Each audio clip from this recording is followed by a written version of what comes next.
Vamos ter duas apresentações agora dos pesquisadores. Primeiro vai ser a professora Elizabeth Amorim de Castro, que ela é arquiteta e urbanista, doutora em História, mestre em Geografia, professora de Teoria e História de Arquitetura na Universidade Federal do Paraná, professora de especialização de Patrimônio, Arquitetura e Cultura,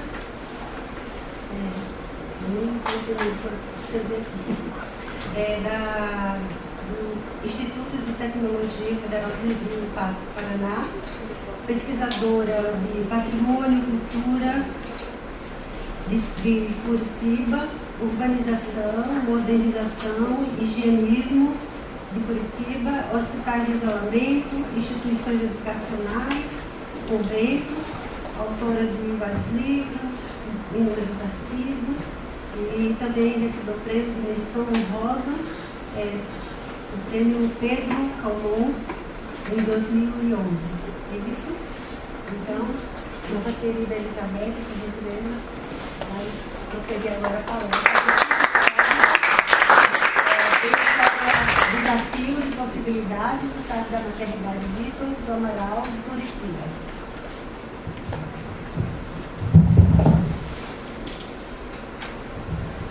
Bom dia a todos. Hoje, então, vou apresentar este estudo de caso e, a partir desse estudo de caso, vamos refletir aí sobre algumas questões. Então, como a Márcia já falou, eu acho importante trazer essa trajetória, né? Então, sou professora lá de Curitiba, da Universidade Federal do Paraná, e, por princípio, acho que vocês até viram a pergunta que eu fiz para a Joana, eu trabalho com a cidade, com a história da cidade, e dentro desse grande tema, a questão tanto dos processos de urbanização, da arquitetura e do patrimônio. Sou professora de História da Cidade e Patrimônio lá em Curitiba. E nesse sentido, eu agora fui convidada pela professora Cibele a integrar essa equipe de pesquisa desse projeto de arquitetura hospitalar, paradigmas pela sustentabilidade e humanização na contemporaneidade da pós-pandemia. Nesse projeto, eu me lembro que a Cibele me telefonou, me convidou, e aí ela disse assim, que tal estudarmos um hospital aí no Paraná? E eu muito ingênua aí, querendo participar disso. Se vocês estão estudando 2 hospitais, vamos estudar 2 hospitais lá em Curitiba. Muito na simetria da pesquisa.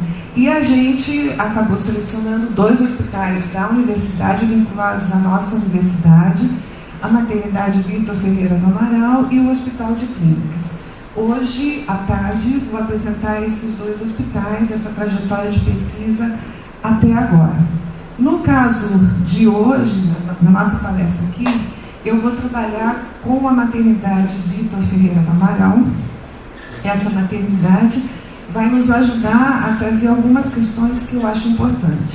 As questões são a história, a arquitetura e a história, essa relação entre arquitetura e história, a questão do hospital e a sua história, uma outra face que daí até a Gabriela falou, a Joana falou um pouco, talvez em Portugal nem tanto, uma escassa documentação quando a gente vai fazer essa pesquisa histórica, e uma frase que me marcou muito, chamando que a história é para os antigos. E vamos discutir um pouco disso, e outras fontes e novas possibilidades. Quando eu sugeri a Maternidade Vitor Ferreira do Amaral, foi porque eu também já tinha algum material sobre ela, e aí já nas primeiras reuniões do projeto, eu apresentei essas questões. Então, ela nasceu em 3 de agosto de 1914, ela foi denominada inicialmente como Maternidade do Paraná. Em maio de 1930, ela ganhou uma segunda sede, que é essa sede que nos interessa efetivamente. Atualmente, ela é chamada de Hospital Vitor do Amaral. Ela está localizada num bairro muito próximo ao centro da cidade, o bairro da Água Verde. é uma estrutura pequena, com 2.600 metros quadrados, que já é construída, e hoje ela está funcionando parcialmente. Eu já tinha uma trajetória, né? Então, em 1914, ela é instalada numa pré-existência, num sobrado, numa área um pouco mais próxima do centro da cidade. Nesse edifício, ela fica até 1930, quando é inaugurada a sua segunda sede, agora sim um hospital projetado e construído como tal. Né? Essa é a segunda sede, que se mantém até hoje, e nessa trajetória a gente tem diversas administrações nesse hospital. Num primeiro momento, ela foi administrada pela curso de medicina da Universidade do Paraná. Nossa universidade foi criada em 1912 e federalizada em 1950. Né? Em seguida, em 1960, eu vou explicar um pouquinho rapidamente agora aqui, e um pouco mais aprofundado à tarde, ela passou para a administração do Estado, na figura da Fundação Caetano Munhoz da Rocha, e nos anos 2000 ela voltou para a Universidade Federal do Paraná. Então a ideia da gente nessa pesquisa é trabalhar, né, uma pesquisa com a professora Cibele, um dos componentes era trabalhar essa trajetória histórica da maternidade. Também tinha o projeto original, né? E esse projeto original já me dizia, um projeto que foi apresentado em 1926, o projeto da segunda sede, que corresponde a um edifício, né, com um corpo central, um corpo que teria aqui 2 pavimentos e 2 alas na lateral. Essa configuração de planta era uma configuração já sedimentada, e nós tínhamos aqui outros edifícios que eu já havia estudado com essa configuração, e o que já me permitia, vamos dizer assim, colocar uma trajetória dessas instituições assistenciais, que eu chamei naquele momento de instituições de isolamento, né? Então a maternidade estaria inserida nessas instituições que efetivamente se consolidaram aí na década de 20, então ela estaria aí no final da década de 20, 1930, dentro desse período em que várias foram construídas com essa tipologia, o que já me assegurava aí uma certa tranquilidade para desenvolver essa pesquisa. Esse projeto inicial, ele tinha como desenho da fachada essa configuração. Vejam que a gente tem esse bloco central com 2 pavimentos e as alas laterais. Foi apresentado em 1926 e 2 anos depois, no jornal... Opa! Gente, eu sou péssima nisso. A gente vai ter um novo desenho de fachada apresentado, aí já também nos moldes do Leprosário São Roque, do Asilo de Mendicidade, outros hospitais que foram construídos na época, onde a gente tem aí, vamos dizer assim, a retirada da platibanda, a proeminência do telhado. Então, assim, vamos estudar a maternidade, né, a partir desse projeto inicial. Estava muito contente, né, porque a gente já tinha, né, um pontapé inicial, uma das coisas mais difíceis, e vamos seguir a pesquisa. Né? A ideia era a gente pegar e fazer essa trajetória para chegar nesse conjunto atual, no conjunto arquitetônico atual, em que a gente aqui está inserido nesse contexto, é um bairro urbanizado, um bairro mais horizontalizado, a gente tem edifícios de 3, 4 andares, né? E que a gente tem aqui esse conjunto. O prédio principal, a fachada principal é essa aqui, né? A gente tem um edifício pequeno e um terceiro edifício. Então, é um conjunto arquitetônico com 3 edifícios. Nesse sentido, eu também, nessa apresentação inicial da pesquisa, já apresentei uma implantação em que se mostra, né, o edifício principal Esse edifício, né, o edifício principal, na época do início da nossa pesquisa, ele estava em obras, estava, na verdade, não em obras, né, ele estava fechado para entrar em obras. O funcionamento da estrutura que se dava nesse edifício aqui, com os ambulatórios, né, e a gente tem aqui um edifício que estava denominado administrativo, que tinha um grande depósito de documentos. E aí a pergunta inicial era justamente essa. Embaixo a gente tem uma planta, né, de como está o hospital hoje, e aí, muito rapidamente, para dar o pontapé inicial da pesquisa, eu fiz uma projeção de onde estaria o edifício original. E a pergunta era, né, no azul mais escuro, o edifício que foi construído, e ao azul mais claro, uma pequena ala de isolamento que acabou não sendo construída com isso. E a pergunta era como se chegou, né, desse projeto inicial a essa estrutura. Né? E nesse sentido, eu sempre falo para os meus alunos que a pesquisa histórica não é história pela história. A gente, como arquitetos, quando vai trabalhar essa história, é para ver como essa história, esse contexto histórico se materializa no espaço, né, no espaço construído. Então, a oportunidade que eu vi aqui era que nesse edifício original,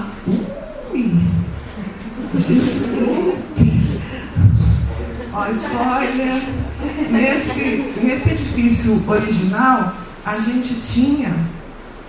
eu tinha certezas, né, da configuração, do agenciamento do espaço, dessa distribuição toda. Mas como isso evolui para esse todo construído? Aqui nós estamos no piso da Avenida Iguaçu, ou seja, no piso principal, aquela fachada principal que vocês viram, e aqui no piso da Maurício Caê é um terreno que tem um declive muito acentuado, então a gente tem um subsolo totalmente construído na projeção do prédio. Então a dúvida era justamente essa. Então o desafio da pesquisa era justamente essa. E na doce ilusão, né, de que a gente estava com 2 hospitais dentro da universidade, que a gente teria acesso, né, e que existia essa documentação. Né? Fui enganada. E aí a gente partiu, logo em seguida eu vou falar das fontes que nós obtivemos, a gente partiu para definir, então, esse hospital e a história desse hospital. Foi uma pesquisa muito intensa. Eu estou fazendo isso no âmbito da iniciação científica. São 4 alunos, 2 trabalhando no HC, 2 meninas trabalhando na maternidade, né? Alunos de 3º ano, e agora eram 3º, agora estão no 4º ano. Alunos que dentro da lógica do nosso curso, eles não têm muita experiência em pesquisa histórica, né? E foram atirados em uma série de documentos, né, e foram no processo aprendendo como lidar com isso. Nesse sentido, esse primeiro momento, o que a gente procurou fazer é entender essa trajetória histórica. Né?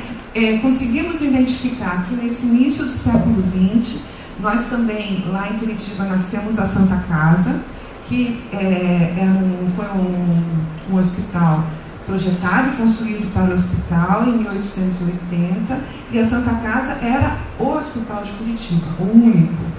E já nesse início do século XX, a gente detectou nos jornais uma demanda por uma maternidade.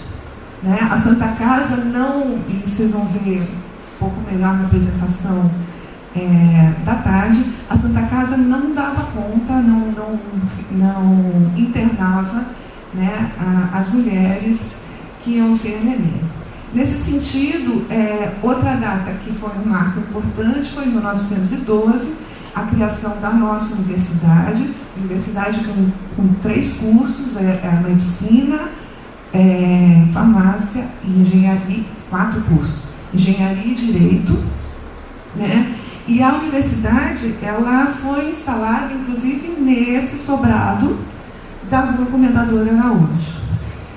Em seguida, em 1914, se inaugura a nova sede da universidade e também se inaugura a maternidade do Paraná, tá? Que vai ser alocada nessa primeira sede da universidade, nesse sobrado da Comendador Araújo. A maternidade do Paraná, ela foi uma iniciativa da Câmara de Vereadores, que bancou, teve, né, os recursos do próprio curso de medicina da Universidade do Paraná, que ia disponibilizar um corpo clínico, e aí a Associação das Damas de Assistência à Maternidade e à Infância, uma instituição que foi criada nesse momento para que as senhoras da sociedade pudessem ajudar no funcionamento, na arrecadação de recursos para essa maternidade. E aí eu já trago, né, o bigodudo aí, o Vitor Ferreira do Amaral, que foi reitor da Universidade do Paraná, foi um importante médico do nosso curso de medicina e que vai estar ligado intrinsecamente à trajetória da nossa maternidade. Em 1914, então, essa maternidade ela é fundada.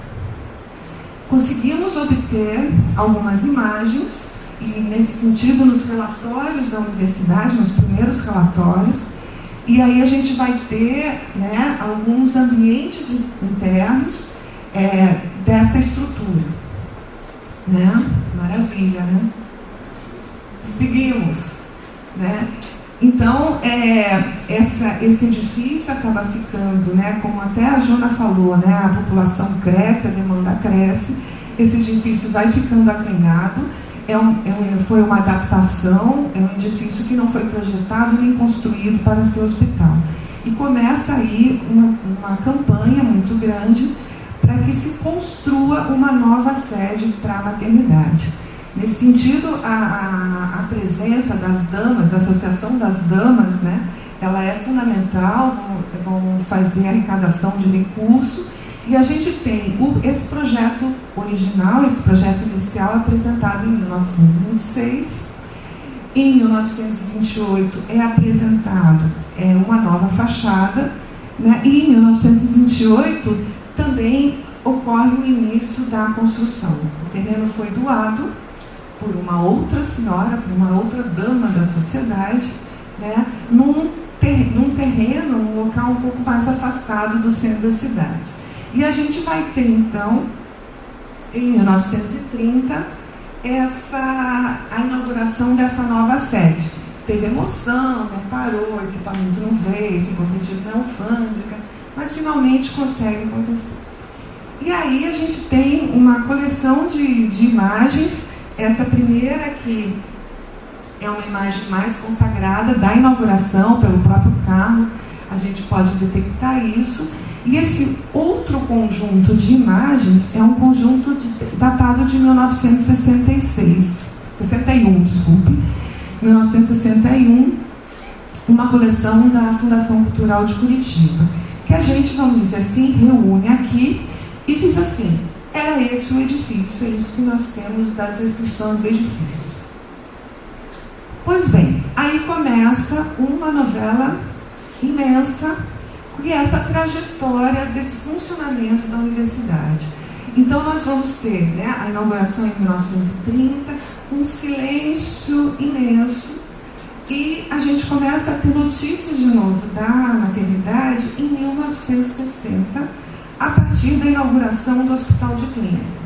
Então, até então era assim: não, fulano de tal doou umas roupinhas para as crianças lá, né? Tem um evento de arrecadação, mas assim, em termos de descrição de atividades e efetivamente de intervenções no edifício, não existe nenhuma informação.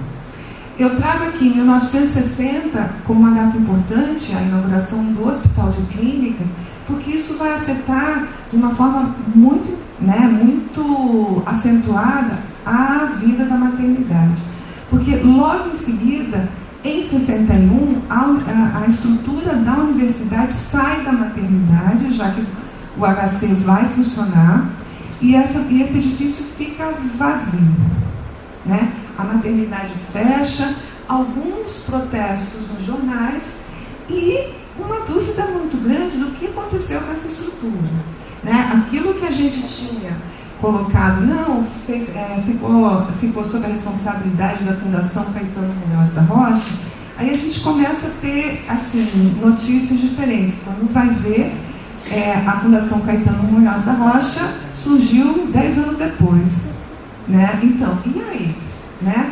Vejo como a gente teve que ir em vários locais para tentar entender essa lógica. Notícia no jornal que, em 1961, o IAPC, Instituto de Aposentados e Pensionistas do Comércio, ele assume para os seus associados, né, a gerência da maternidade, né? Logo em seguida a gente tem uma notícia no jornal, sempre muito, sabe, pincelado, em 67, que a maternidade passa a ser administrada pela Fundação Hospitalar do Paraná, e aí, em 79, passa para, então, a Fundação Caetano Munhoz da Rocha. Nesse sentido, se tem uma data de 1985 que esse edifício é fechado, tá? E logo em seguida, na década de 90, começa toda uma negociação entre o Estado e a universidade para ver que se faça uma parceria para reativar essa estrutura, né? Vai acontecer, inclusive nós temos em 98 uma inauguração da maternidade que foi fechada no dia seguinte, né? Então, o que acontece, né? Então vai governador, corta laços, né? Faz toda aquela onda e no dia seguinte é fechado porque se diz que não tem estrutura para o seu funcionamento. As notícias são que em 2001 é feita a reabertura da maternidade. A gente vai ter em 2014 a IFCER, né? Ela vai assumir a administração tanto do HC como da maternidade. Vamos ter uma notícia que em 2020 esse hospital está sendo fechado para reformas e logo em seguida a gente tem aí a pandemia chegando e em março de 2020 esse hospital passa a ser um hospital Covid dentro da nossa cidade. Em 22 se fecha o hospital Covid, né, com o arrefecimento da pandemia e é iniciada uma obra de modernização, né, da maternidade para que ela possa ser usada não mais como maternidade, mas como Hospital Victor do Amaral. Então, é uma trajetória muito grande, mas que, dentro dessa pesquisa, ainda não respondeu as perguntas do nosso edifício. Para isso, foi consultado muita coisa, né? Então, a gente teve, foi no próprio hospital, e no hospital a gente tinha aquele prédio da administração fechado com um monte de caixa, né, dizendo aqui está fechado, tem alguma coisa aí. Um pouco dentro da estrutura da nossa pesquisa, a gente ainda não tinha como assumir a pesquisa dessa documentação do hospital. Então, a gente aceitou algumas imagens e essa pesquisa vai ficar para uma próxima etapa. Também consultamos as bibliotecas da Federal, e aí bibliotecas mesmo, porque vamos consultar monografias, teses, dissertações sobre a maternidade, e é uma consulta que não rende muito, porque ela está basicamente situada na questão da medicina, né? Então, dos trabalhos que são feitos, nós fomos na nossa biblioteca central, em que a gente tem a documentação da própria universidade, e também tinha muito pouco, né? E fomos na Biblioteca Pública do Paraná e na Casa da Memória de Curitiba, da Fundação Cultural de Curitiba. Desse conjunto de acervos, a gente conseguiu fotografias, conseguimos o projeto original, que estava servado na Fundação Cultural, e conseguimos alguma bibliografia do tipo, história do curso de medicina do Paraná, né? Como é que era os hospitais do estado do Paraná. Então, alguma coisa, são informações que foram muito, garimpadas, pinceladas, e que começaram a dar esses fragmentos, essa trajetória muito fragmentada da instituição. Também a gente consultou a unidade de comunicação do Hospital de Clínicas, CHC, Complexo do Hospital de Clínicas da UFPR, e a própria TV UFPR. E aí, assim, muito mais com a TV do que a comunicação, a gente conseguiu fotografias e audiovisuais. Então, algumas voos de drone, algumas imagens muito bacanas da própria universidade. Então, documentos, imagens, e a gente foi para os setores mais técnicos, que foi o setor de infraestrutura física e da gerência administrativa do complexo do Hospital de Clínicas, e também a SUINFRA, a Superintendência de Infraestrutura da Universidade Federal. E aí, como qualquer um de vocês já deve saber, quando a gente vai nesses órgãos, a gente pega uma coleção de projetos, né? No nosso caso, a gente pegou pastas, subpastas de inúmeros projetos que a gente não tinha como entender, a gente tinha a data no carimbo, mas se foi executado, se não foi, né? É uma coisa assim imensa, porque vocês sabem que essas intervenções em hospitais, elas acabam assim, se faz inúmeros projetos para que uma efetivamente seja efetivada quando se tem dinheiro.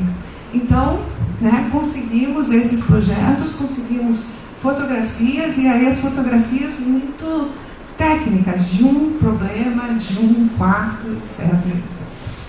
E aí foi, é claro, a hemeroteca da Biblioteca Nacional que nos salvou, né, com aquela coleção maravilhosa de periódicos, e que a gente conseguiu, então, fazer essa cronologia, essa trajetória muito fragmentada da história da maternidade. Então, e nesse sentido, assim, refletir sobre essa escassa documentação, e essa frase que foi dita pelo Washington, lembra disso, Sibeli, que ele disse? A história é para os antigos, né? E um engenheiro, esse é um engenheiro do HC, que já tem uma trajetória de 20 anos, né? Que já pode ser considerada dos antigos, e é uma coisa assim, de 20 anos para cá, ele podia dar esse depoimento. Para além disso, né, ele já não conseguia, e aí ele que diz a história para os antigos. E, de certa forma, a gente também viu isso na própria maternidade, quando a gente se deparou com pessoas muito prestativas, mas pessoas muito novas na instituição, que diziam, então vocês precisam conversar com o médico que trabalhou aqui, precisam conversar com o enfermeiro, enfim, precisa resgatar essa história com os antigos. Aquela escassa documentação, tudo que a gente recolheu, e foi uma pesquisa muito grande, ainda não explicavam esse desenho, né? Não explicavam como esse conjunto arquitetônico chegou na situação atual. Então, aqui a gente tem a projeção, uma hipótese da projeção do edifício original, e aqui esse outro conjunto. E aí, o que fazer, né? A gente constata que existem muitos desafios em relação a esse tipo de pesquisa, né? Então, assim, a documentação, por princípio, ela é muito escassa e ela é dispersa. A gente está com essa documentação em vários locais. Então, a gente tem um esforço muito grande para buscar informações que vão nos dar alguns fragmentos. Daí aquela brincadeira de encaixar todas essas informações para que a gente consiga entender essa trajetória. a gente tem um problema sério dentro dessa instituição que sofreu assim, enormes mudanças administrativas. Né? Então, se era o curso de medicina dentro de uma estrutura de uma universidade que no começo foi privada, depois ela estava no âmbito do Estado, né? E que em 1950 foi federalizada, né? E que uma instituição, a universidade, que sai daquele edifício e entra outros administradores, né? Vimos lá o IAPC, a Fundação Hospitalar do Paraná e a Fundação Caetano Munhoz da Rocha, né? Que tinha, que ficou desde 1961 até por volta de 1990. Assim, efetivamente, 85 fecha, mas ela está responsável, vamos dizer assim, até que se feche esse acordo, até 90, porque daí, na década de 90, fica um limbo aí entre o Estado e a universidade. Então, isso também é um problemão, né? Dentro dessa estrutura, essas mudanças todas, essa guarda da documentação fica cada vez mais complicada.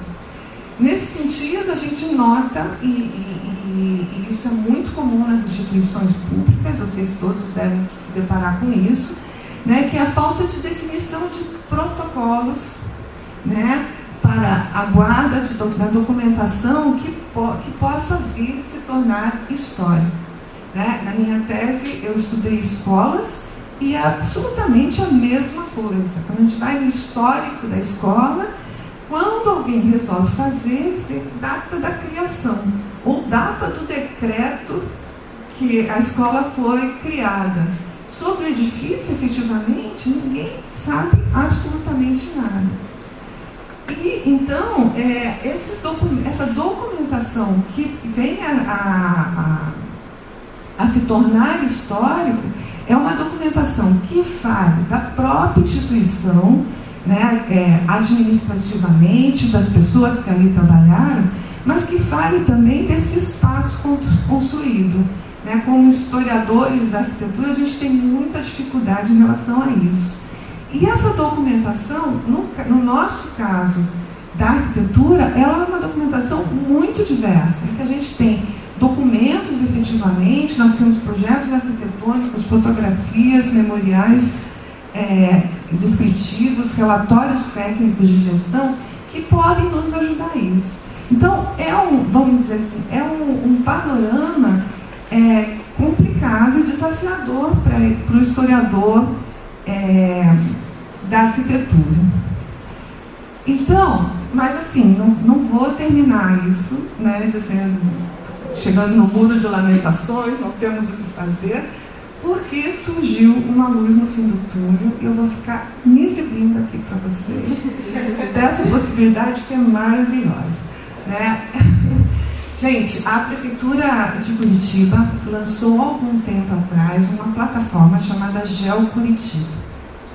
É uma plataforma que pretende trazer todo o documentos e todas as informações relativas ao território de Curitiba. Eu já havia trabalhado com essa plataforma, mas eu descobri recentemente várias outras aplicações. Então, se a gente entra nessa plataforma, a gente tem todas essas possibilidades, né, de entender vamos dizer assim, de explorar a questão do território de Curitiba. Então, a gente tem a plataforma do mapa cadastral, efetivamente, em que a gente chega em um determinado lote, sabe toda, vamos dizer assim, toda a ficha do imóvel, indicação fiscal,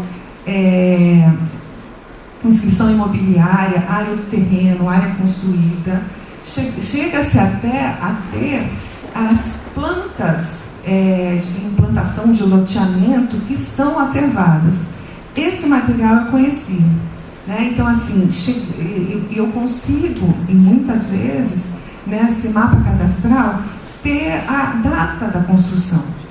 A chamada guia amarela. Nós temos a guia amarela, que traz, vamos dizer assim, todas as restrições de construção, em que zoneamento está, tudo, e que muitas vezes em edificações, que pode ser assim, até desde a década de 40, a gente já tem inclusive data do edifício. Então já era maravilhoso assim, né? Já estava muito bom assim, mas a gente começou a ver outras possibilidades. A Marina, que é uma orientanda minha, de iniciação científica, que já havia feito um estágio no mapa cadastral, ela veio com essa leitura, com essa possibilidade da gente ver outras documentações, e a ideia aqui é mostrar como outras fontes podem nos trazer alguma luz sobre esse edifício. Então, para vocês terem uma ideia da maravilha que é, tá? Então, o que a gente tem aqui? Aqui a gente tem, nesse link Mapas Históricos, que a gente está vendo aqui é a base cadastral da cidade. E o que nós temos aqui, colocado no lugar certinho, na escala certa, é uma planta da cidade de 1935, tá? E que soube outro dia, porque a gente precisa de muito das ajudas dos universitários, que a gente correu o mouse daqui para cá, meio que vira folha, tira folha, para a gente ver como isso funciona em cada quadro. Esse mapa é um mapa assim, que eu particularmente adoro muito. É um mapa de Curitiba de 1935, que foi feito pelo Exército, foi feito um levantamento aéreo, foto aérea, né? Aerofotogramétrico. Grande professor Renal. Então foi feito isso porque, no primeiro momento, se precisava de um local para a construção de um aeroporto na cidade. Feito isso, a prefeitura gostou muito e pediu para que ele fizesse um voo de toda a área, e a gente tem essa planta aí que é maravilhosa, que dá as construções. Eu já trabalhei muito com ela. Pra vocês terem outra ideia, e estou me exibindo por isso, viu? Olha só, a gente tem aqui, aqui a base cadastral, aqui a planta de 35 e aqui a planta de 68, que a gente pode colocar várias camadas da cidade e que a gente vai crescendo. Tipo, maravilhoso, né? Outra possibilidade, né, numa aba chamada Imagens, eles vão colocar ali as fotos, efetivamente, de toda, esse aí é um voo de 1952, feito pelo Estado. O Estado mandou fazer esse voo em todo o território, e o pessoal do IPUC lá trouxe isso para a nossa cidade, né? Maravilha. E a Marina foi me mostrando isso. E eu, assim, sou louca por essas coisas, né? Estou absolutamente apaixonada, então vou ficar falando com muita intensidade. Quanto isso poderia trazer de possibilidades para a gente, não só em termos da maternidade, mas em termos de toda a minha área de estudo. Claro que fui no IPUC, claro que falei com todos os engenheiros cartógrafos que fizeram isso, e eles começaram a me trazer muitas possibilidades. Que é a possibilidade que a Marina explorou um pouco e que eu, depois disso, absolutamente entusiasmada, por isso que demorei muito esse para fui trazendo. Então, o que a gente vai fazer aqui é uma regressão para mostrar um pouco dessas possibilidades. Aqui, a área da maternidade, em 2019, a gente tem essa foto aérea. Aqui, em 1999. Lembrando que a maternidade reabriu em 2001. Temos aqui uma foto de 1997.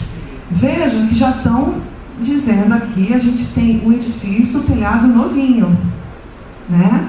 O telhado novinho e a presença dessa rampa. Então, veja, o telhado novo, aqui um adendo, um anexo, e a presença dessa rampa. Então, se a gente vai numa foto aqui, esse vem do drone de 1918, olha aqui esse adendo, né?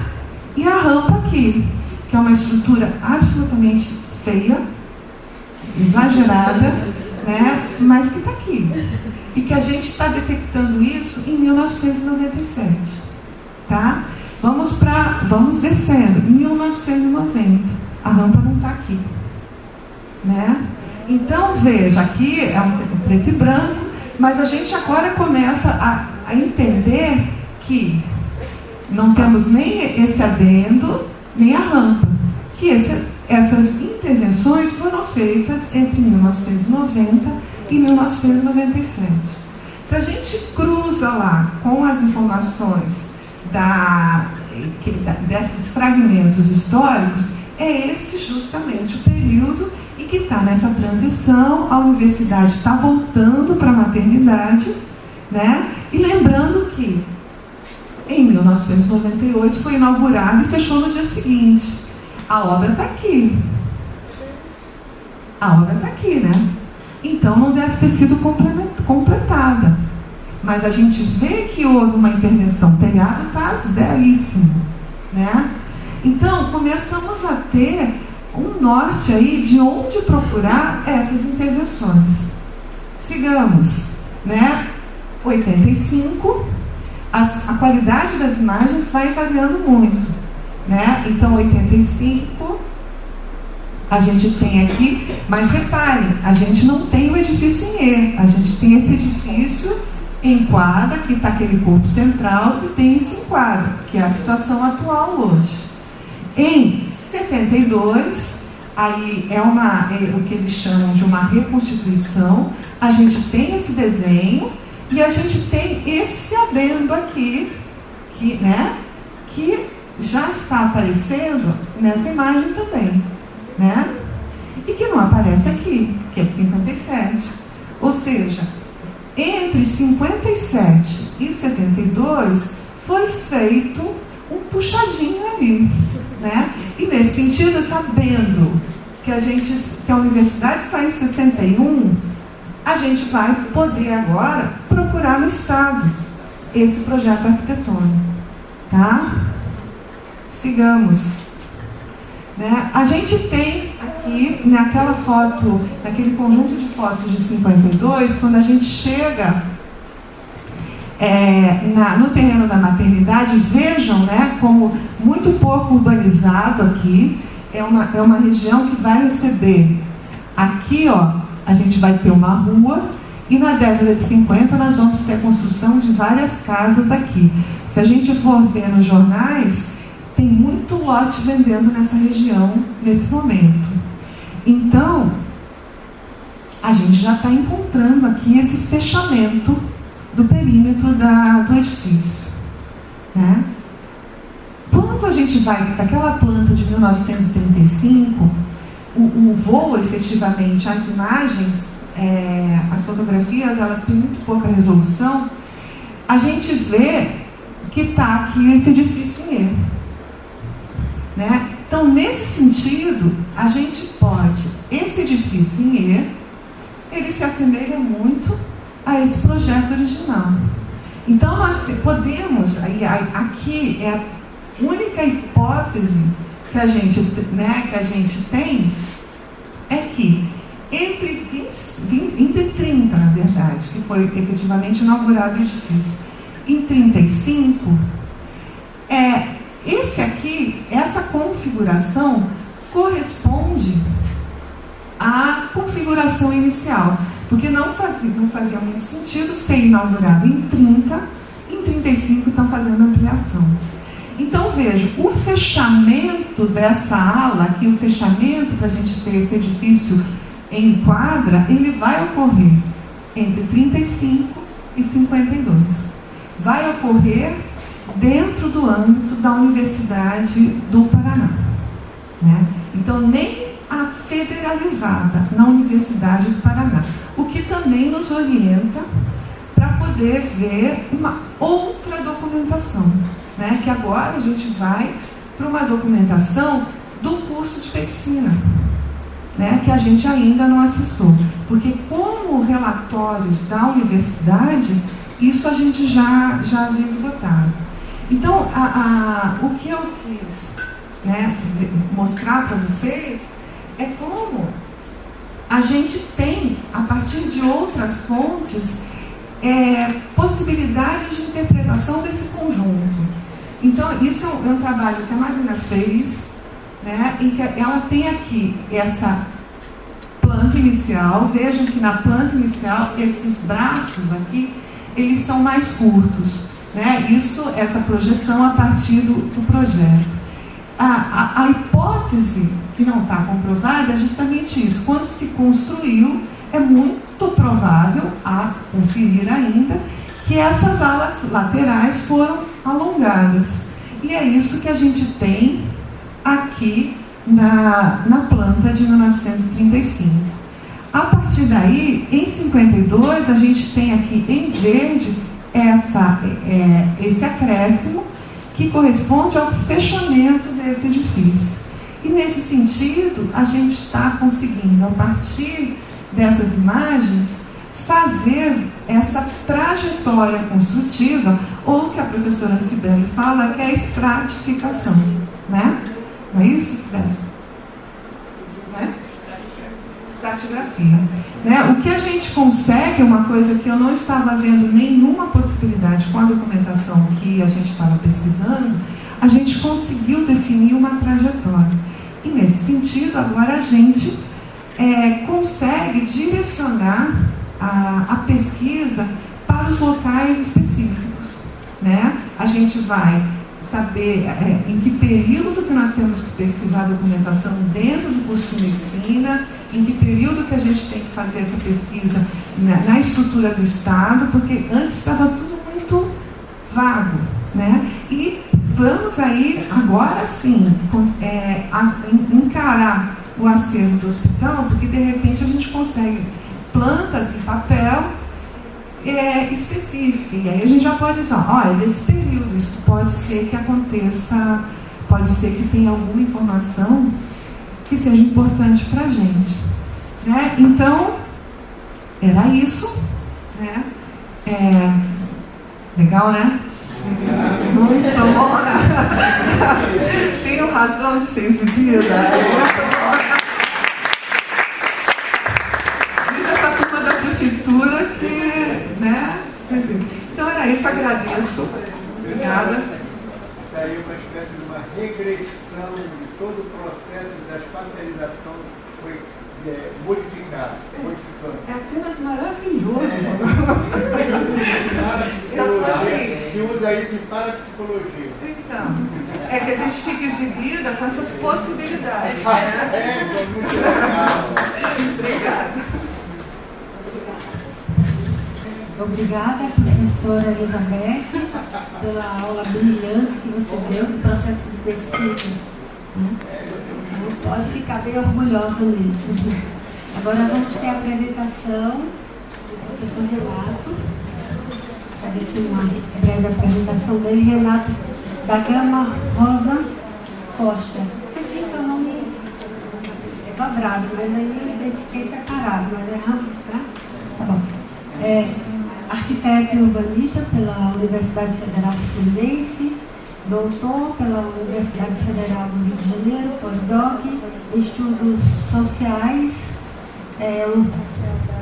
na Universidade de Coimbra, tecnologista sênior e pesquisador da Fundação Oswaldo Cruz, chefe do Departamento de Patrimônio Histórico da Casa Oswaldo Cruz, professor da pós-graduação do mestrado profissional em preservação do patrimônio cultural das ciências em saúde, líder de grupo de pesquisa no CNPq, Saúde e Cidade, e também participa da Rede Brasil do Patrimônio Cultural da Saúde, que envolve vários estados do Brasil, a Rede Latino-Americana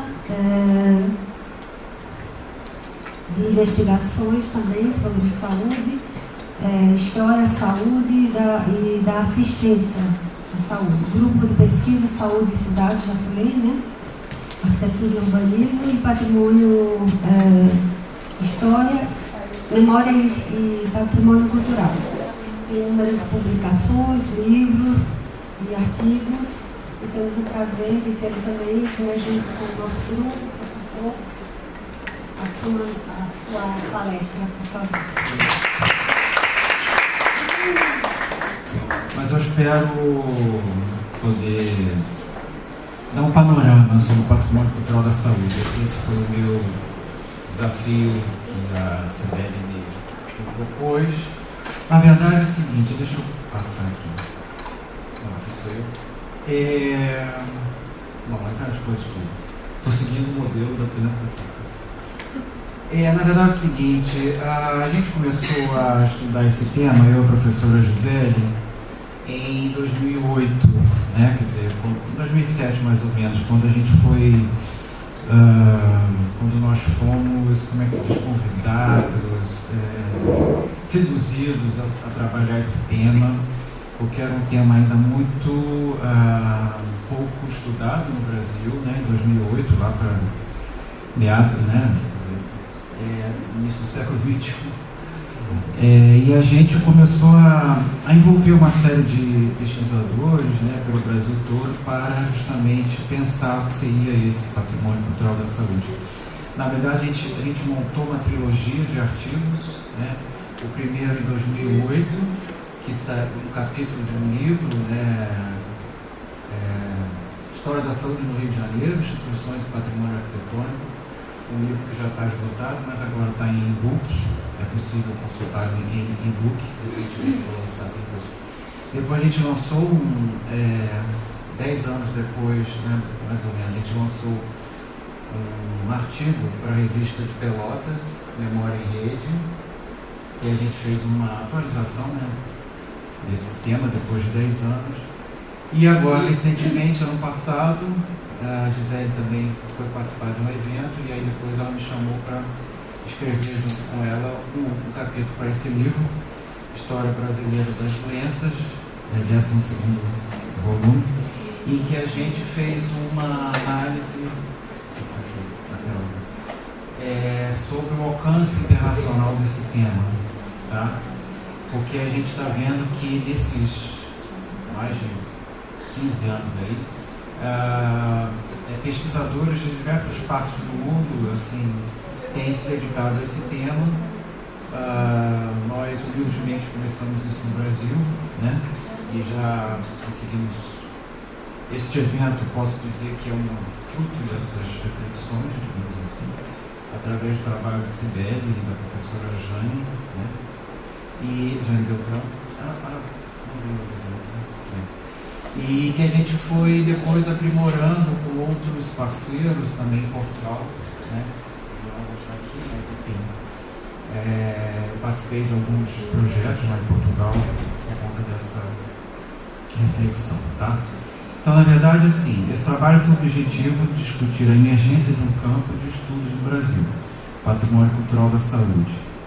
O surgimento desta noção está intimamente ligado aos trabalhos desenvolvidos pela Casa Aldo Cruz e tem como marco a criação da Rede Brasil de Patrimônio Cultural da Saúde, que a Márcia mencionou, que congregou pesquisadores de diversos estados da federação, notadamente Belém, né? Aqui Belém, nós tivemos lá em Paraná, eu não me lembrei do nome da pessoa que fez a pesquisa lá no Paraná, talvez até amanhã eu me lembre.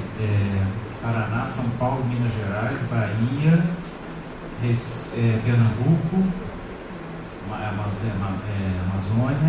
Amazonas, Goiás, eu acho que é isso. E a gente conseguiu, aí Santa Catarina também. A listinha está ali, né, Márcia? E a gente conseguiu, então,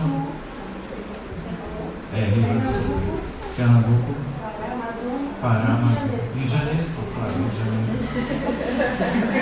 Se não fizesse no Rio de Janeiro, tudo começou pelo Rio de Janeiro. Bom, São Paulo, enfim, não vou ficar, depois isso aparece. E a gente conseguiu, então, reunir pesquisadores para fazer esse inventário. Na verdade, a gente começou com um inventário sobre as instituições de saúde e seus patrimônios, tá? Seu patrimônio arquitetônico e cultural. E a gente conseguiu discutir esse tema com os pesquisadores, tá? Então, o patrimônio cultural da saúde, exige que a gente pense nos desafios para a conservação desse patrimônio, a sua valorização e a sua divulgação.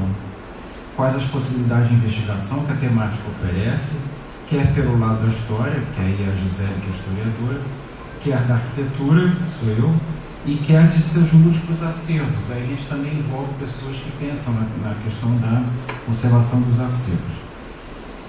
E o alcance que isso tem tido agora internacionalmente, né?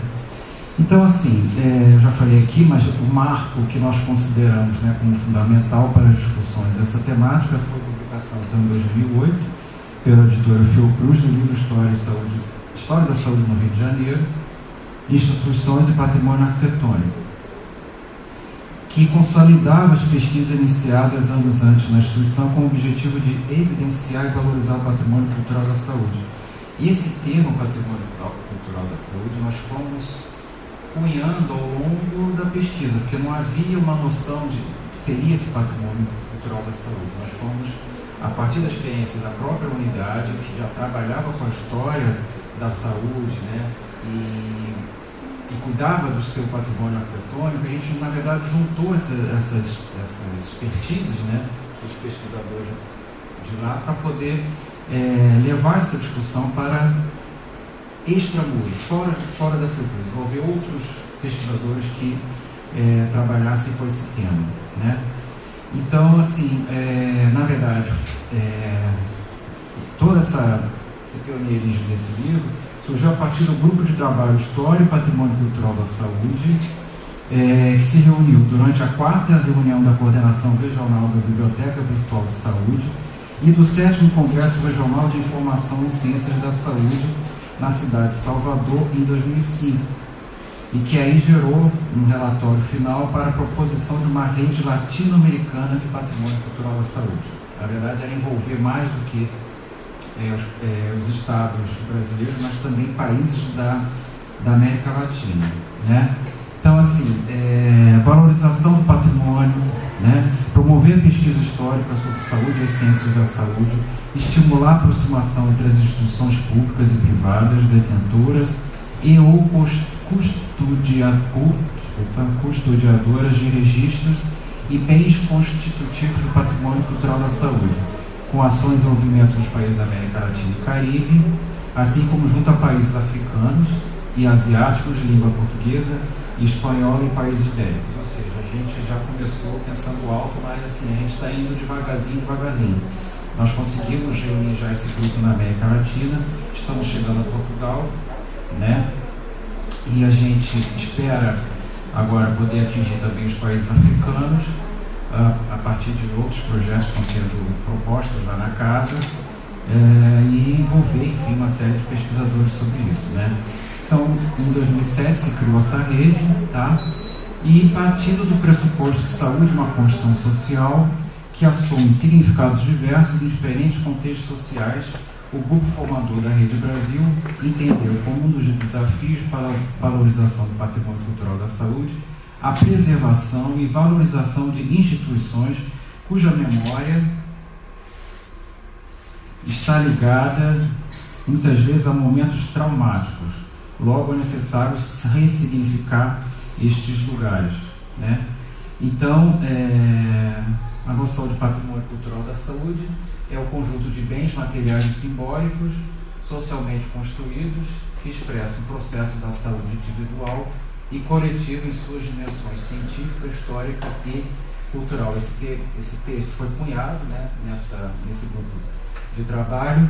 Aqui embaixo vocês estão vendo um trabalho, os desenhos que a gente fez, uma pesquisa sobre a colônia Juliano Moreira, lá no Rio de Janeiro, que a gente foi, no caso aqui, procurados, instigados pelo grupo capitaneado pela Lilian González Servin, lá do México, de se fazer registro e o levantamento de pavilhões, né, dentro daquele sistema do conjunto, está aí o Pabejonave, em que a gente fez o registro, né, da fachada, dos cortes, enfim, num estudo comparativo, tá, entre os diversos edifícios, tá? Bom, então a Rede Brasil ela foi bastante ativa, aqui estão todos os frutos, e gerou pesquisas importantes em diversos estados brasileiros, a partir do pioneirismo do Rio de Janeiro, né? Rio Grande do Sul, Santa Catarina, São Paulo, Minas Gerais, Bahia, Pernambuco, Goiás, Pará e Amazonas. O resultado dessas pesquisas está disponível na biblioteca virtual, que está em reformulação há vários anos, enfim. E foram feitos uma série de livros, foram gerados uma série de livros sobre esses inventários, né? Aqui tem alguns deles, o de Santa Catarina, o de Minas Gerais, Salvador e São Paulo, tá?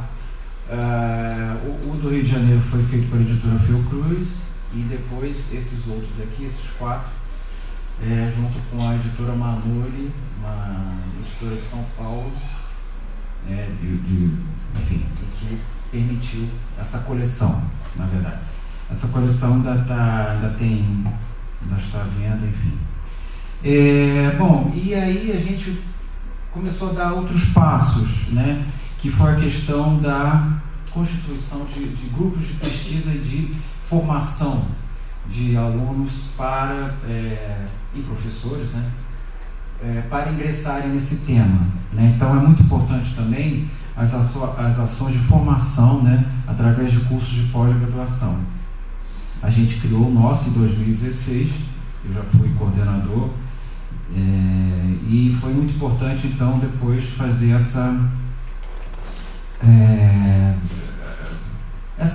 relação com outros grupos de pesquisa, né?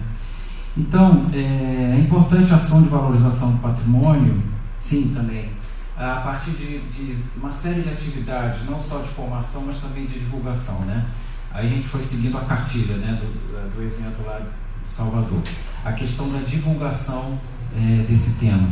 Então, um dos momentos assim, né, de divulgação disso foi a criação da Semana Fluminense do Patrimônio, que surgiu a partir de uma ação de valorização do patrimônio institucional da própria Fiocruz, que foi ganhando corpo e passou a congregar diversas instituições, no caso do Estado do Rio de Janeiro, e chama atenção para diversas ações de preservação e valorização do patrimônio fluminense, dentre os quais o patrimônio cultural da saúde.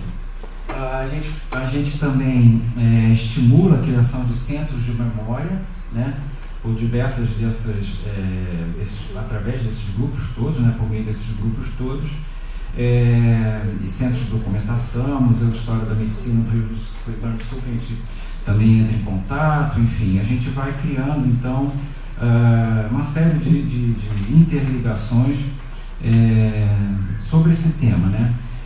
E um assim que nos chama a atenção e que a gente tem acompanhado de longe é a criação de museus e memoriais dentro de colônias de leprosos, por exemplo, né?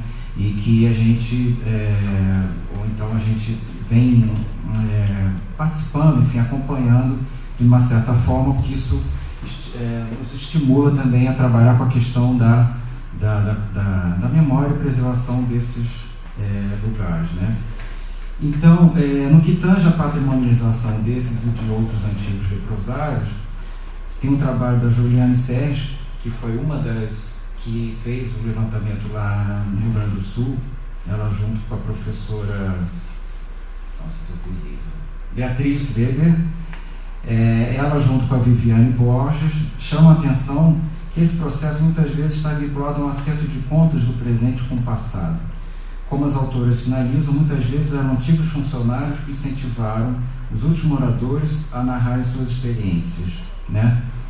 Então, outra grande iniciativa é através das redes, mas também através dos congressos, né? A gente participa, então, esse colóquio aqui pode ser um resultado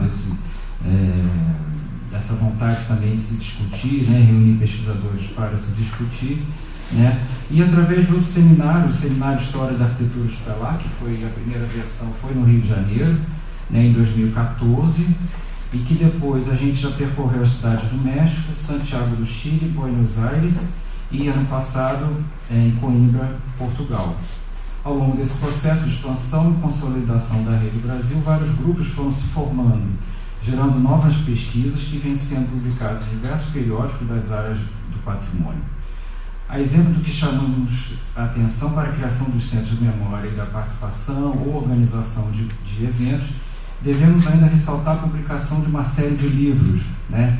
E que, através da própria Lília, né, a gente tem conseguido a cada ano ou ano e meio, né, publicar um trabalho da rede, e também trabalhos como o meu com a Cibele, né, que nós lançamos o livro Hospitais de Saúde no 800, ou trabalhos com a professora Namora, lá do Rio de Janeiro, Modernidade na Arquitetura Hospitalar, e assim a gente vai constituindo uma forma também de divulgar e de divulgar esse nosso trabalho, né? Eu achei muito interessante. Bom, é só para dizer que essas redes que eu estou envolvido recentemente, que é a Rede Latino-Americana de Investigadores em Arquitetura Hospitalária, no México, e a Rede Ibero-Americana Patrimônio Cultural, História da Saúde e da Assistência, que é da Joana, que está aqui. E aqui na verdade, uma foto que eu tirei quando visitei o antigo hospital Miguel Bombarda. Na verdade, esse é o pavilhão. Ai, gente do céu, onde ficavam os isolados, tá? E aqui ele hoje é um museu. É um museu, tá? E que mostra muito bem como é que era a conformação do que seria um sanatório em forma de panóptico, né?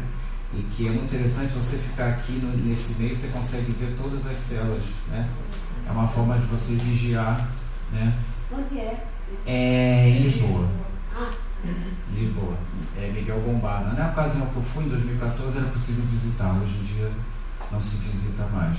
E uma das questões que me aflige, pena que Joana não está aqui, é que ele faz parte de um hospital, né?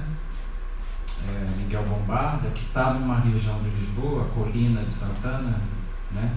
Que vem, não sei se eu já devo ter falado sobre outros eventos, mas que vem sendo ameaçada de destruição, porque eles querem fazer um único hospital, Hospital de Todos os Santos, recuperar a ideia de um Hospital de Todos os Santos, e aí desativar toda essa colina de Santana, tirar toda a área da saúde dessa colina, recuperar os monastérios, porque na verdade os hospitais ocuparam os antigos monastérios, então eles querem na verdade recuperar os monastérios, mas não estão preocupados com a valorização da parte da saúde que ocupou ali durante séculos, né? Eu já tive a audácia de falar isso em Portugal mesmo, né, para vários pesquisadores. Tive apoio, eu sou sempre polêmico, né, gente?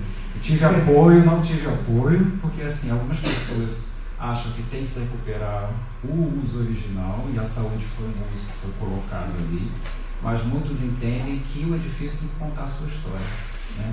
E que tem que contar suas diversas camadas. Então, assim, por sorte, esse Hospital Todos os Santos não saiu ainda, não sei se vai sair, volta e meia, né? Volta com esse projeto. E esse patrimônio da saúde está lá, agora a gente não sabe até quando, né? E eu, por acaso, tive sorte de visitar esse sanatório lá em 2014. Esse antigo, enfim.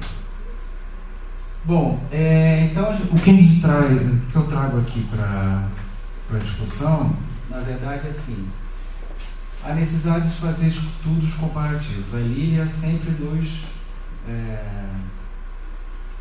estimula, né, que façamos estudos comparativos entre os diversos hospitais da rede, por exemplo, né?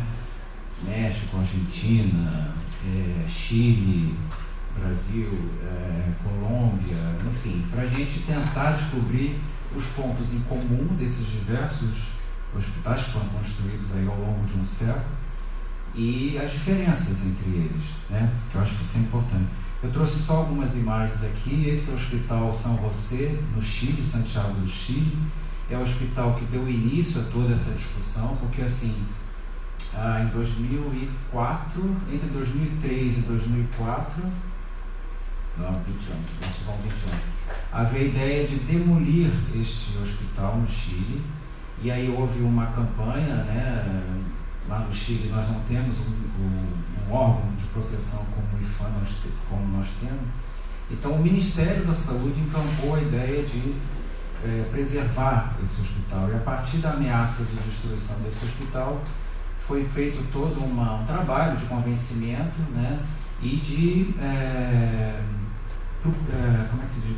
Prospecção de outros hospitais importantes pela América Latina. O Patrício Evias, que esteve à frente dessa discussão, foi visitar a casa do Oswaldo Cruz, a Fundação Oswaldo Cruz, em 2003. Eu e Gisele, por acaso, não estávamos, porque nós estávamos em Paris fazendo o nosso doutorado sanduíche, e depois eu fui visitá-lo em 2007, já vou contar essa historinha, lá em Buenos Aires. E aí se iniciou toda uma discussão sobre esse hospital vive eternamente Que em local ameaça. é esse aí? É o São José, em Santiago do Chile. Ele vive ameaçado de destruição. É uma eterna, a Alicia Gajardo, né, que a Gabriela conhece. A missão dela é salvaguardar esse hospital, né? Está sempre ameaçado. Aqui é o caso lá do edifício da Colônia Juliano Moreira, que não está mais assim. Essa foto tem alguns anos, já ruiu toda essa parte aqui.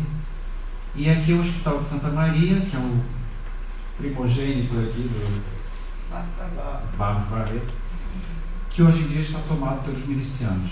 Ninguém mais consegue entrar lá, não se pode mais visitar, tá? E infelizmente porque é um projeto belíssimo, né? Então, assim, eu trago aqui algumas experiências, né? Por exemplo, recentemente foi aberto o núcleo museológico do Hospital Colônia Rua Bispo Paz, lá nos arredores de Coimbra. Eu visitei ano passado. Então, assim, também estimular outros centros de memória, né, pelo mundo. Eu queria só contar, então, um pouquinho da história lá de Buenos Aires, porque, assim, em 2007, não sei se eu tenho... Não. Em 2007, a Casa do Oswaldo Cruz foi convidada para participar de um evento no Hospital Bernardino Rivadavia, né, que a Gabriela trouxe aqui para nós, e eu, enquanto chefe do departamento de novo, que eu estava naquela época, eu fui, né, e foi muito interessante, porque lá estava Lília, né, e Lília, então, a partir daquele evento, teve a ideia de se fazer essa rede. Então, assim, aquelas coisas, você está na hora certa, no lugar certo, né, e acaba se comprometendo também, né? Você tem uma parte de responsabilidade sobre... Se você foi incumbido daquela missão, você tem responsabilidade de dar prosseguimento aqui, né? Então, assim, tal encontro que aconteceu lá no Hospital Bernardino Rivadavia foi o segundo proposto pela comissão do Museu Histórico do Hospital. Gabriela, depois me corrija se estiver falando alguma coisa errada. Tido como o primeiro museu ligado a um hospital da capital portenha, com o objetivo de comunicar às novas gerações a história da vida hospitalar desde seus princípios, fomentar o interesse e a compreensão da história no campo da medicina e do avanço da ciência. Podemos considerar, então, pioneira, né, essa iniciativa na América Latina. Quer dizer, juntamente com o exemplo do Chile, né? Acho que Chile e Argentina têm um papel muito importante nisso, né? Fundado em 1987, tal museu, né, havia realizado em 2005 o primeiro encontro focado no patrimônio cultural, nomeadamente hospitalar, abrangendo iniciativas locais quanto à divulgação de informações sobre experiências de entidades dos setores públicos e privados, preocupações em reconhecer valores tangíveis e intangíveis, com a finalidade de se definir as características culturais a serem protegidas e salvaguardadas para gerações futuras, e análise da dimensão desse patrimônio na cidade de Buenos Aires. Tal encontro, segundo a Célia Cips, nossa anfitriã nesse evento, uma das suas organizadoras e membro fundadora da Comissão Museu Histórico Bernardino Rivadavia, lembra que ele foi o resultado de um programa de incentivos intitulado Reactor Cultural em Hospitales, lançado em 2004 na reabertura do museu, e que buscava incentivar ações de restauração e valorização do patrimônio hospitalar de Buenos Aires. O encontro de 2007 contou com o apoio da Comissão de Preservação do Patrimônio Histórico e Cultural da cidade de Buenos Aires, do Departamento de Docência e Investigação do Hospital Bernardino Rivadavia e do Ministério da Cultura do Governo da Cidade Autônoma de Buenos Aires, resultando em discussões em nível internacional, incluindo representantes do Chile, Brasil, no caso, e México, Lília, que naquela altura já se beneficiavam das questões levantadas pelo Grupo de Trabalho sobre História e Patrimônio Cultural, reunido em 2005, 2 anos antes, ou seja, as ações elas se completam, elas vão se complexificando, né, a partir dos encontros e do que já vinha sendo feito. Tal encontro trouxe para o evento de 2007, isso que é interessante, a percepção de um conceito ampliado de patrimônio cultural, não apenas hospitalar, mas da saúde, né? O prefácio da publicação dos textos apresentados no evento faz menções às ações pioneiras dos Ministérios da Saúde do Chile e do Brasil. O último por meio das ações da Casa Oswaldo Cruz.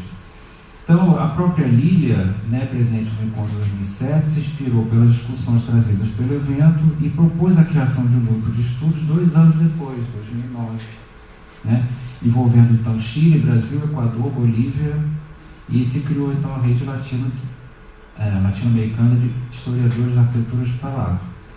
Então, ela é que propõe essa questão dos estudos e dos, ela chama de paralelismos, né, entre esses diversos objetos, né. Então, é muito interessante como é que isso foi ganhando corpo, né. E só para criar um outro evento também importante, essa necessidade dos estudos comparativos, nós participamos da 14ª Conferência, né, Internacional do Docomomo. Não sei se vocês sabem, o Docomomo é uma entidade, né, que cuida da documentação e conservação do movimento moderno, né, com a sede agora na Holanda, voltou para a Holanda, na ocasião estava em Lisboa. E a gente propôs então uma mesa, né, de adaptação e reuso, a moderna arquitetura para a saúde, obsolescência e transformação. E foi interessante que a gente conseguiu receber trabalhos de diversas partes do mundo, obviamente do Brasil, mas também da Itália, de Portugal, México, Finlândia, Japão, Bósnia e Herzegovina, Grã-Bretanha, Bélgica e Croácia. Então, mostrando que naquela ocasião já existiam trabalhos de várias partes do mundo. Pena que a gente só pôde aceitar 5 trabalhos e um não foi. Então, assim, foi uma certa frustração. Mas é bom saber que existem, então, pesquisas nesses lugares. Bom, só para concluir, então, a casa, então, ela vem participando de uma série de seus pesquisadores, né, de grupos de pesquisas, né. Em Portugal mesmo participei de 2 projetos, um com a professora Ana Tostões, né, com a Joana. Também agora a gente tem um plano de trabalho com o Centro Interdisciplinar de História, Culturas e Sociedade da Universidade de Évora e também com a Universidade de Coimbra, né? E a gente pôde então fazer esse seminário ano passado, lá em Coimbra, que algumas pessoas aqui puderam participar. Então, só para concluir, nestes últimos 15 anos de pesquisa sobre o patrimônio cultural da saúde, a discussão está solidamente enraizada entre estudiosos e vem ganhando dinâmica própria. E se as ações de patrimonialização avançam lentamente, ao menos as ações de valorização têm crescido bastante. Por que eu digo isso? Porque assim, há um longo processo a ser feito entre reconhecer o valor dessas instituições e desse patrimônio ligado à área da saúde e a sua efetiva preservação, né? Que passa por ações de salvaguarda. Se você não conseguir salvaguardar esse patrimônio, daqui a um tempo você perde esse patrimônio e como é que você vai recuperar isso? Então, por isso que a Alicia, né, lá do Chile, batalha pela preservação de São José, internamente, eu acho que é uma missão da vida dela. Aqui vocês fazem, né, estudos sobre diversos patrimônios da saúde, e lá no Rio a gente, né, luta também. Eu me lembro sempre do caso do sanatório de Curicica, que eu visitei em 2002, com a iminente destruição do sanatório. Eu estive lá agora recentemente, ele, graças a Deus, está bem conservado, mas foi uma luta de 20 anos, que a ideia já era demolir 20 anos atrás. A gente aqui, né, vem lutando para a sua preservação, e o processo de tombamento está há 20 anos na mesa da prefeitura, não sai de lá. Ninguém assina esse projeto. Porque eu acho que não tem interesse. Porque, né? Enfim. Então a gente vai fazer o nosso trabalho de formiguinha, né? E, só para concluir, no caso, as pós-graduações, né, junto às redes de pesquisadores e seminários como este colóquio, tem um papel fundamental. Estamos vendo aqui uma série de alunos, né, de graduação, mestrado, doutorado, né, capitaneados pela Cibele, pelo Ronaldo também, um pouco, e Márcia também, e Beth, eu acho, com certeza, Gabriel também, vocês todas têm alunos nessa área, envolvendo, então, trazendo a discussão esse patrimônio que também conta a história da sociedade como qualquer outro tipo de construção, né? E acho que é isso, gente. Tá bom? Tá bom. Obrigado. Eu estou muito feliz de estar aqui nessa mesa com esses dois pesquisadores e tendo a oportunidade de ouvir esses relatos, que foram dois relatos de pesquisa muito importantes, né? Onde a gente tem perfis diferentes. O percurso da Elizabeth mostrando os entraves na trajetória da pesquisa, né? O rastreamento possível de se fazer e os desdobramentos disso, e como o pesquisador ele busca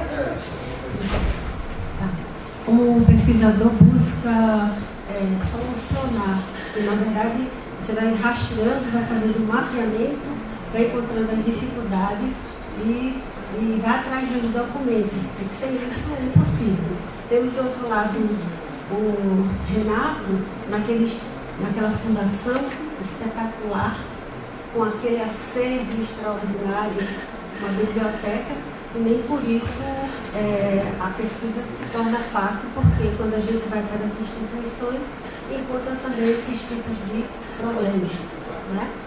Então eu sabia que eu ia perguntar algo sobre os processos de pesquisa, esses ensinamentos, né? Que desde a bibliografia que se escolhe para ter todo um embasamento, né? Daqueles que em algum momento estudaram e deixaram esses registros, porque a cada pesquisa feita você tem apontamentos importantes, livros que foram consultados, acervos que foram vistos, onde foram vistos, e aqui eles fizeram essa exposição que é fantástica, né?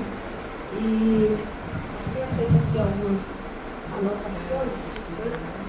Primeiro, assim, para não esquecer a pergunta que eu ia fazer, com a Elizabeth, ela foi respondendo ao próprio processo de pesquisa. À medida que ela ia dizendo, por exemplo, o uso das imagens. A imagem digital, satélite, ela é muito recente. E, através dela, a gente consegue fazer leituras do território. Né? Uma época para cá. Isso, inclusive em tempo real, hoje, né? Se você tem o acesso. É diferente, antes a cartografia, você tinha toda a imagem, os registros dos navegantes, etc., e que eles embasaram.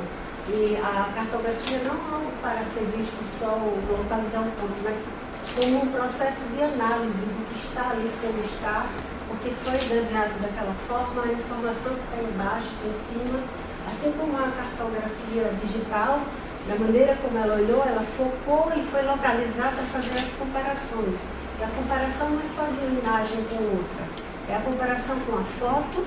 As fotos falam, as plantas falam, os documentos falam, os números falam.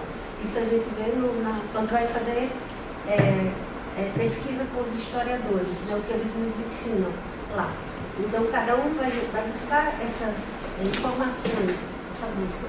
Então, você pega a imagem, a fotografia, seja a fotografia aérea, que foi feita no Brasil em vários lugares, nos anos 60, 70, não sei se foi VASP, VARG, ou Companhia Cruzeiros, uma das companhias aéreas, ela prestou esse serviço no Brasil de fazer as fotos, e com isso você tem o IBGE, o IBGE alimentou e fez aqueles mapas, e a gente está fazendo esse trajeto, né? Hoje você tem isso tudo, agora com a prefeitura tem até o relevo e tudo mais.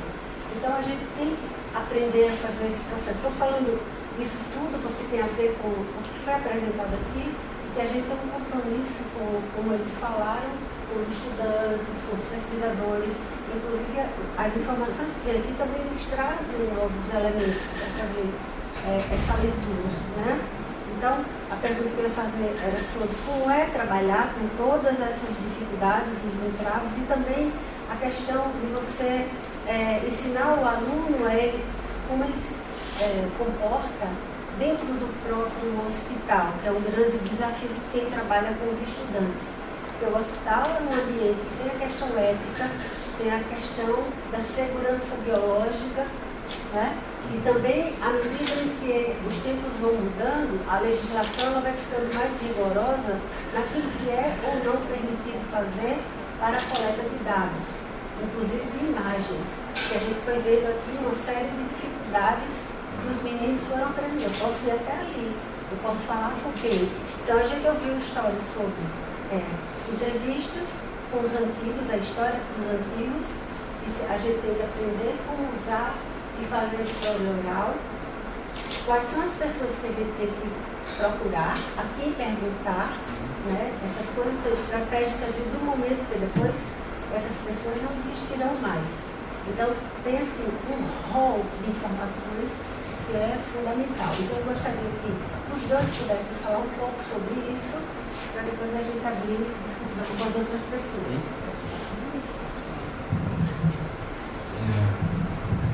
Bom, Márcio, se você chamando agora para todas as coordenações de mesa. Excelente sua uso, enfim, e que nos coloca desafios. Né? Eu queria mencionar, então, a questão da metodologia. Eu acho que você tocou um ponto importante, a questão das ferramentas, né, de estudo, de pesquisa, né? E eu vou insistir na questão da metodologia. Isso é principalmente para os estudantes, né? Quer dizer, você ter uma metodologia de pesquisa, né?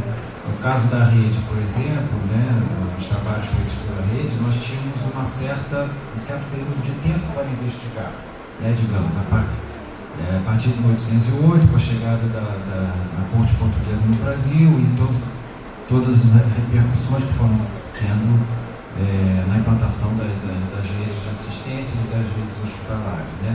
E percorrendo ali, não por acaso, 150 anos de história, né? Chegando até meados do século XX. E aí a gente propôs essa metodologia para os outros coordenadores, dos outros estados, né? Que de uma certa forma foram adaptando de acordo com a sua localidade. Por exemplo, se for citar o caso de Minas, que nesse período teve 3 capitais. Então eles fizeram o levantamento nas 3 capitais, né? No caso de Santa Catarina, por exemplo, envolveu as fortalezas, porque as fortalezas também faziam trabalho de controle de epidemias em grandes épocas, né? Então, assim, não eram apenas hospitais, mas casas de saúde, institutos, né? No caso do Sul, até fortalezas, né? Por quê? Porque a gente partiu de uma metodologia. Vamos investigar em determinado período, determinadas instituições, né? E isso serve para todas as pesquisas, obviamente, né? Porque assim, isso te leva a ir aos acervos, tentar procurar onde você vai achar aquela informação, se é necessário entrevistar pessoas, se é necessário vasculhar todo tipo de acervo. Você não encontra isso, né, como a Elizabeth falou, né? Para um ou dois instituições, a quantidade de acervos que ela foi atrás, né? Quer dizer, você tem que junto o pesquisador isso, né? Você vai fazendo Todos nós fazemos. Esse quebra-cabeça que você vai montando para chegar, às vezes, uma informação de quando foi feito aquele anexo, né? Quer dizer, de uma edificação. Então, assim, é realmente muito importante essa prática, né, da pesquisa. E eu aprendi muito com os historiadores. Eu, sendo arquiteto, né, eu tive que apoiar muito os historiadores para poder me enquadrar e eles comigo, porque, assim, os historiadores, eles estudam as instituições como elas se fossem no ar, né? Abstrato, não tem um local, não tem um elemento material. Eu sempre falava isso, mas cadê o espaço dessa instituição? Cadê a materialidade dessa instituição? Ela está em algum lugar, então a gente tem que respeitar essa história, o espaço também, né? A materialidade. E a gente vai, por isso que eu me entendo muito bem com a Gisele, porque ela é historiadora e eu arquiteto. Mas obrigada pela pergunta, né? Desafiadora também, a gente tem que ser rapidinho. Só para completar, você pesquisou no Instituto Histórico e Geográfico? Não As sei. fofocas da Madame Senhora da Associação, da Liga das Senhoras, mãe. Instituto ainda não. Ainda não. O tempo de pesquisa ainda está curto, né? Pelas possibilidades. Eu tenho uma trajetória de pesquisa com fontes, né? Eu percorri também esse trajeto. Eu sou, por princípio, multidisciplinar, né? Fiz um mestrado na geografia, o doutorado na história e sempre me peguei com os historiadores por causa disso, porque é o espaço, né? Então, esse meu entendimento, eu tenho esse entendimento que, vamos dizer assim, tem duas diretrizes, que esse espaço, né, que essa estrutura arquitetônica, essa instituição, ela está dentro da cidade, então tem essa lógica urbana. Então, até uma pergunta que eu fiz para a própria Joana, né, porque como isso, essas instituições vão acontecendo no processo de modernização urbana, e tem essa questão da arquitetura, né, do edifício arquitetônico que está materializando um contexto que vem de, vamos dizer assim, de uma permanência, como a Joana mesmo falou, de uma trajetória que faz com que um programa, por exemplo, de necessidade seja consolidado, mas que também proporcione rupturas, né, e modernizações. Então, essa questão. E eu sempre trabalhei com fontes, sempre nessas fontes, procurando entender como esse edifício, essa instituição se colocava na cidade e como esse edifício se comportava no seu agenciamento de espaços, o que ele estava materializando, como disse o Renato. Então, Márcia, eu sempre dei muito pouco gente, né? Sempre com documentação. Isso acabou mudando um pouco quando eu tenho uma amiga, uma grande parceira, uma antropóloga, que aí me fez olhar para as pessoas, me fez extrair essas informações. E agora, esse trabalho com a Sibeli, que tem esse pé também na etnografia, na percepção do espaço, esse trabalho que o Ronaldo vai contribuir nessa qualidade ambiental. Então, eu era mais, né, do espaço, mas o que eu estou procurando ensinar para os meus alunos em relação a essas fontes, o que de fato eles estão nos dizendo, quais são essas informações, né? Porque também a gente vai para o periódico, e a dificuldade deles, e foi um grande ensinamento, o que esse periódico está nos dizendo? Pensando que tem periódico pró-governo, contra o governo, né? A gente vai ter que abstrair um pouco disso e tentar tirar essas informações. Então, acho que eles aprenderam muito, que leitura que fazem dessas imagens, né? E, ao mesmo tempo, nesse sentido de chegar e ver pessoas entrar no hospital, a gente está fazendo isso paulatinamente. Então, um pouco da minha experiência, assim, essa pesquisa e esse grupo de trabalho. Então, a gente tem o apoio, a Sibeli também, né, fizeram um grande treinamento nos alunos de como se comportar, de como, né, de como lidar com essas informações e com essas realidades também. Então, nesse sentido, na minha percepção, essa pesquisa, ela tem muito a contribuir para esses estudantes, né? Tem a contribuir o que eu posso contribuir, né, como leitura dessas imagens, dessa fonte, leitura dessa arquitetura e leitura da cidade, o que a Cibele, né, e o seu grupo tem a contribuir com esse lado da antropologia, da etnografia e com toda essa análise ambiental, né, que o Ronaldo vai proporcionar ainda, né, o pessoal daqui, eles já estão familiarizados com essa metodologia e lá em Curitiba a gente vai beber um pouco disso tudo, né?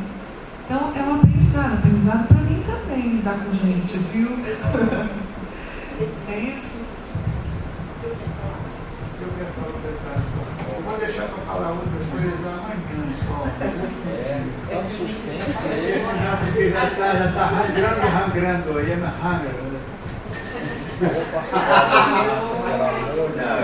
A professora Elizabeth fez uma colocação muito boa, a questão dos pontos e contrapontos, dos prós e dos contras, porque para tudo na história da cidade, na história da arquitetura, para toda essa evolução, essa retroação para entender o atual, né? Ela tem várias demandas conceptivas e demandas de discursos. Eu costumo falar muito para os meus alunos, porque eu dirijo mais as minhas palavras, principalmente aos nossos alunos, principalmente da graduação, né?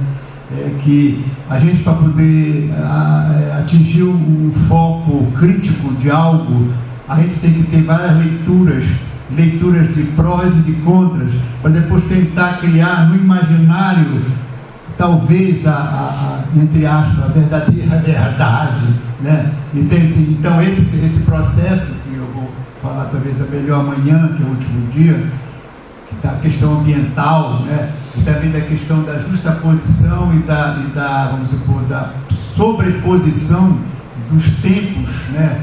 Que eu falei até com a parapsicologia, né?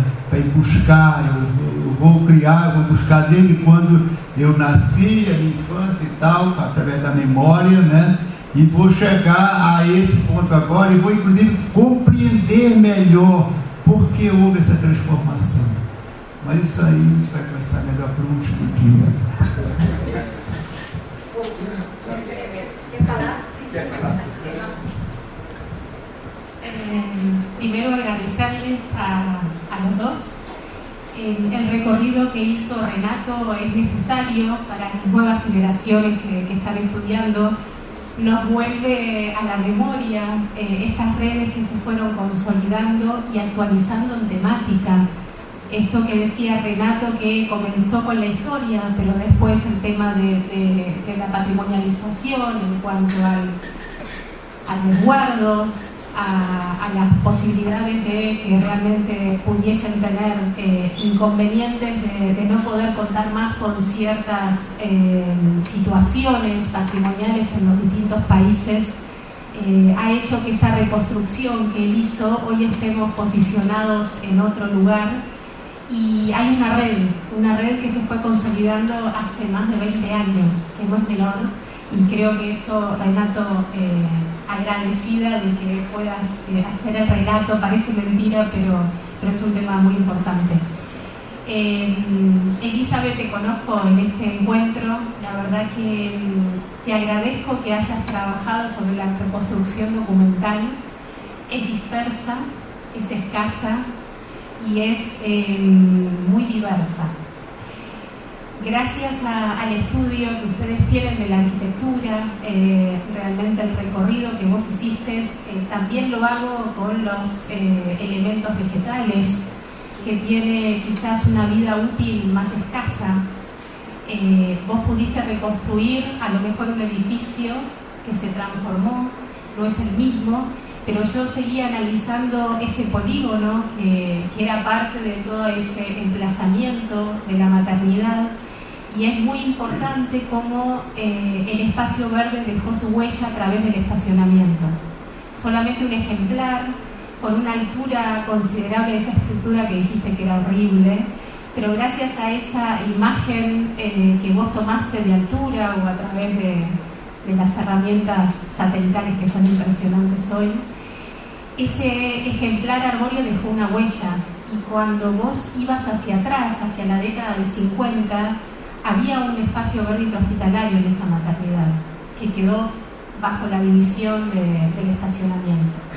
Y realmente, bueno, esto es lo que hace quizás la reconstrucción, y ustedes desde la arquitectura quizás tienen esa posibilidad. A veces no es posible la lectura de las huellas, pero sí en estas pequeñas revisiones históricas creo que es muy loable tu trabajo, porque sé en carne propia lo que significa trabajar con los documentos y trabajar con los documentos públicos. Y realmente el espacio verde intrahospitalario no tiene la misma posibilidad de hallazgo, quizás como lo tiene la arquitectura. Está mal decirlo, cuando uno ve una planta histórica, el espacio verde es un espacio blanco, y el espacio de la arquitectura es, digamos, una delimitación de un área construida, y todo es construido. Entonces, bueno, agradezco a los dos la intervención de hoy. Obrigada. Deixa só uma provocação, para depois vocês falarem um pouco de como foi cunhada a arquitetura assistencial. Me intriga esse termo, arquitetura assistencial. Então, eu deixo aqui no lado e se conversa. Ele falou sobre patrimônio da saúde, então é importante a gente deixar isso marcado. Obrigada, gente. Obrigado. Obrigada.